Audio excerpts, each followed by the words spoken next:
राशि जी है। मेरे सहपाठियों और अतिथिगण, आप लोग के सामने एक छोटा सा भाषण बोलना चाहती हूँ। कोई त्रुटि होते क्षमा कीजिए। डॉक्टर भीमराव अंबेडकर का जन्म 14 अप्रैल 1891 को हुआ। 1891 को महू मध्य प्रदेश में हुआ था। डॉक्टर अंबेडकर का पूरा नाम भीमराव रामजी अंबेडकर था। उनके पिता का नाम रामजी मालोजी सकपाल था और उनकी माता का नाम भीमाबाई रामजी सकपाल था। उन्होंने विदेश के विभिन्न विश्वविद्यालयों में पढ़ाई की थी। अछूत होने के कारण वह बहुत पीड़ित रहे। उन्होंने जीवन भर इसके विरुद्ध संघर्ष किए। सन 1947 में नियुक्त कानून मंत्री के रूप में हुई थी। बाबा साहब को भारत के संविधान का जनक कहा जाता है। हम लोग उनके जन्म दिवस को अंबेडकर जयंती के रूप में मानते हैं। उनकी मृत्यु 6 दिसंबर 1956 को हुई थी। उस समय एक एक अनुच्छेद पर कई कई दिन बहस होती थी और तब जाकर के संविधान में उस अनुच्छेद के प्रावधान को लागू किया जाता था। साथियों, ये पूरा संविधान बनने में 2 वर्ष 11 महीना और 18 दिन लगा था, या कह लीजिए लगभग 3 साल लगे थे। साथियों, इस अथक प्रयास के फलस्वरूप बाबा साहब ने जो पूरे संविधान को, इस पूरे जनता को समर्पित किया, ये बड़े ही गौरव की बात है। आज भी भारतीय संविधान की दाद दी जाती है कि ऐसा संविधान, लिखित संविधान, सबसे बड़ा संविधान पूरे विश्व में नहीं है। तो साथियों, ये बड़ा ही गौरवशाली हमारा इतिहास है। तो भीमराव दाखिला जो अभी उनकी शिक्षा की प्रथम कड़ी प्रारंभ होने जा रही है, तो इसमें जो बच्चे प्रतिभाग कर रहे हैं, संगम, शिक्षा, छोटी, त्रिशा और आंचल, जो भीमराव का दाखिला कैसे होता है, कैसे बाबा साहब की कठिन परिस्थितियां होती हैं, कैसे वह अपना अध्ययन प्रारंभ करते हैं और साथ ही साथ वह इस कठिन परिस्थितियों को झेलते हुए, कठिनाइयों को झेलते हुए बाबा साहब कैसे अपने कारवां को लेकर चलते हैं, अपने लिए, दलितों के लिए और माइनॉरिटी के लिए, मुसलमानों के लिए और अल्पसंख्यक, धार्मिक अल्पसंख्यकों के लिए और खासतौर से पिछड़ों के लिए बाबा साहब ने अपना जो महत्वपूर्ण योगदान दिया, वह कैसे हुआ। दाखिले के लिए कोई आया है?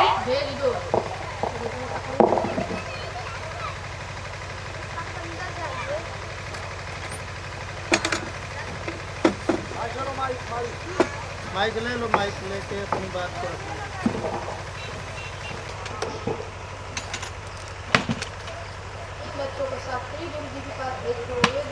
माइक में बोलो, माइक थोड़ा नजदीक में आकर के बोलिए, थोड़ा अपने करीब लाइए, अपने को भी लाइए, अपने झुक जा, हाँ करीब हो जा।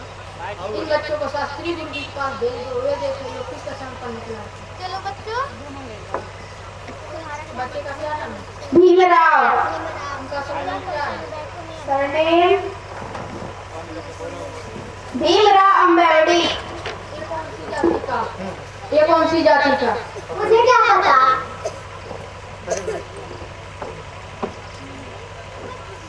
करो तुम लोग, इन लोग करो, खत्म हो गया। मैं भी इस कक्षा में बैठूंगा। हम तुम्हें नहीं बैठने देंगे। मैं यहीं बैठूंगा। छोड़ो छोड़ो छोड़ो, इस कक्षा में नहीं बैठने देंगे। नहीं, इस कक्षा में मेरा भी दाखिला हुआ। मैं यहीं बैठूंगा। हम तुमको नहीं बैठेंगे। मैं यहीं बैठूंगा। हम तुमको नहीं बैठ, यहीं पर पढ़ूंगा। मैं नहीं छोड़ूंगा। छोड़ो माइक ले। ये छोड़ो, दिमाग खराब हो गया है। तेरी इतनी हिम्मत, तू इन लड़कों के साथ लड़ाई करोगे?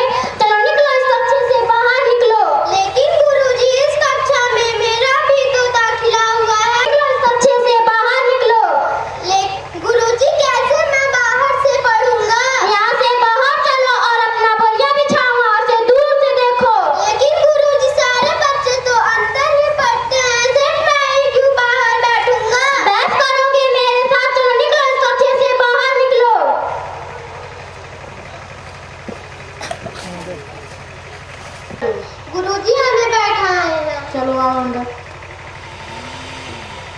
आप इन लोग को बाहर क्यों बैठाए? ये मेरी कक्षा में नहीं बैठेगा। क्यों नहीं बैठेगा?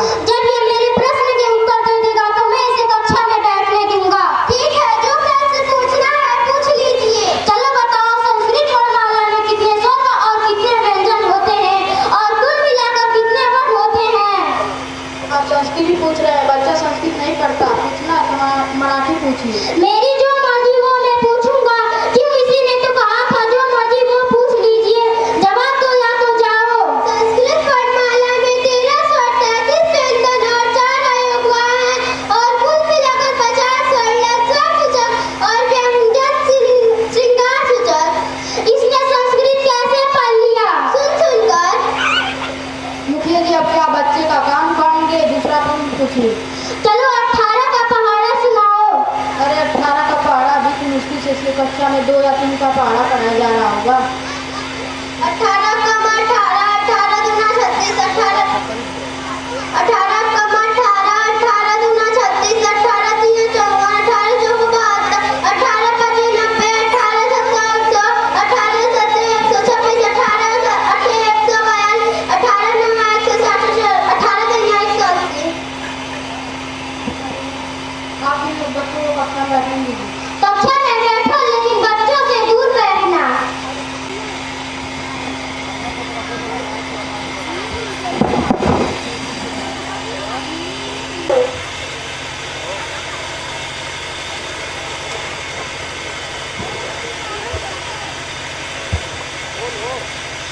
तुम पागल हो।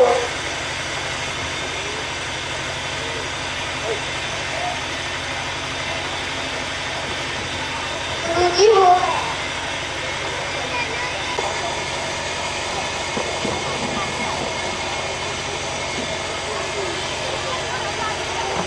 इसके बाद ये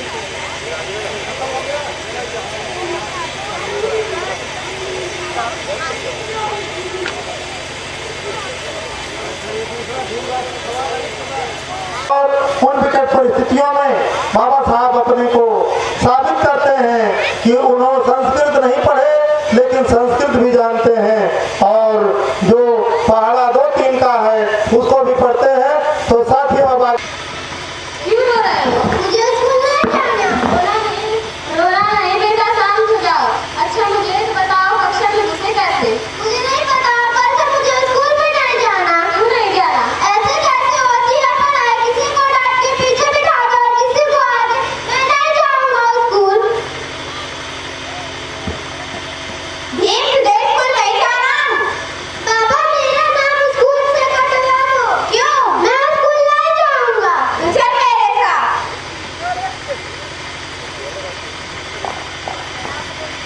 आओ, आज मैं तुम्हें एक बात बताता हूँ। जिस प्रकार जगह बदलने से सूर्य की गर्मी कम नहीं होती, उसी तरह कक्षा में स्थान बदलने से ज्ञान का असर कम नहीं होता। तुम अपनी पढ़ाई जारी रखना और कल से स्कूल जाना। घर जाओ, मैं मिठाई लेके आता हूँ। बाबा ने तुझे लिए किसी से और मुझे कुछ करा है? बाबा ने तुझको मारा नहीं? बाबा ने मुझे मारा नहीं, बल्कि उन्होंने मुझे ज्ञान की बातें सिखाई है। आई मैं जा रहा हूँ स्कूल।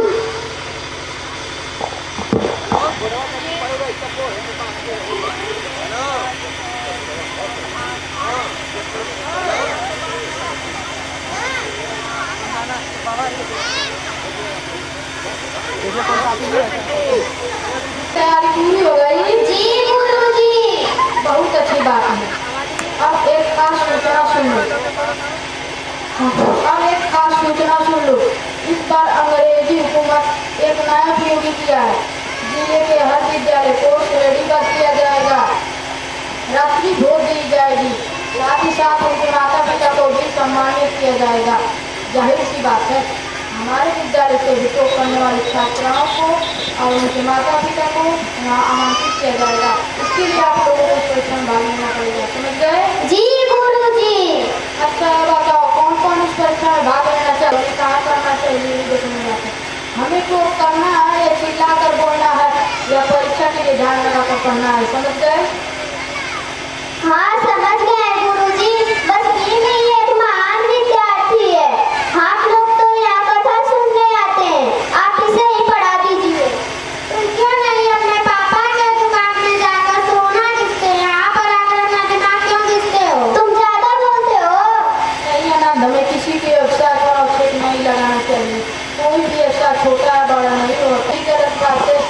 किसी को नीचा दिखाने की कोशिश नहीं करनी चाहिए।